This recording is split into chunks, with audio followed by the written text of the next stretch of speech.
Hello ladies and gentlemen, my name is Awesome Turkey Gaming and welcome to my Battlefield 1 Open Beta Tips video. Before I get the video started, I'd just like to say I know I haven't been uploading or anything for about like 2 weeks now, maybe even over that by this time. I don't really have any proper excuses apart from my computer crashing and going on holiday, but I think I'll bitch about that in another video. So for now, let's get right into the tips. The first thing you should know in the Battlefield 1 Open Beta is the vehicle combat flags. These are the flags where basically vehicles are probably the best option to cap the flag. These flags are located at flag E and A. They are quite far away from the actual little town that's in the map, but they are probably best for slow vehicles such as tanks and horses for you to be able to cap them. This is due to the small capping area that these flags actually have. And of course, because they are close to spawn points, it would be very good if you went in with a vehicle. The second tip you should know for the Battlefield 1 Open Beta is the best advanced tactic, in my opinion. I like to use this strategy because it's very simple and vehicle friendly, but there are a few things you have to be wary of while doing it.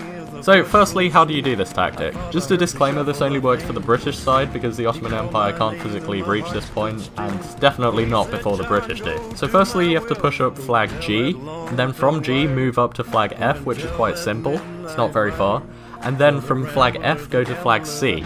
Now from there you have options to go to either flag D or B. As flag C is the main flag, it would be better if you just cap that one and then choose where to go after that. Because from the 10 or so hours that I've played so far, I have seen that capping flag C is probably the best way to go if you want to cap everything. My third tip for the Battlefield 1 Open Beta is horses. If you didn't know already, you can switch between saber or scimitar and the rifle using the 1 and 2 keys. Now, I didn't know this on the first time I played, so I was just playing with the crappy rifle pretty much all the time. But the scimitar is actually really good, so don't underestimate its ability. Also, another good thing to know when you spawn into the Battlefield 1 Open Beta is when you spawn in on a horse, you keep the cavalry loadout, not the standard loadout that you choose at the loadout choosing screen. And also when you've got this cavalry kit, you can't change your kit, so you can't really pick up any weapons. This is one of the features that I wasn't so sure about when DICE announced it, but it seems to have worked out quite well, and yeah, I think it's a nice feature. My final tip for the Battlefield 1 beta is the elite class locations.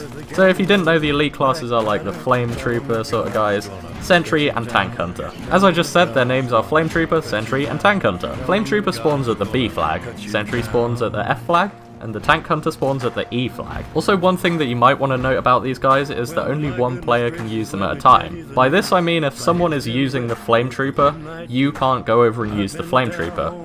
All three of them can be on the field, so you can have a Flame Trooper, a Sentry and a Tank Hunter fighting alongside each other, but you can't have 2 Flame Troopers, 1 Sentry and 7 Tank Hunters fighting alongside each other. So yeah, they were just a few tips to get you started on the Battlefield 1 Open Beta. I'm really loving it so far, I think it's great. One thing that I do not like is the UI. I really don't like it. It looks way too much like Star Wars Battlefront. I don't know, maybe it's just a beta thing, maybe they'll change it later on.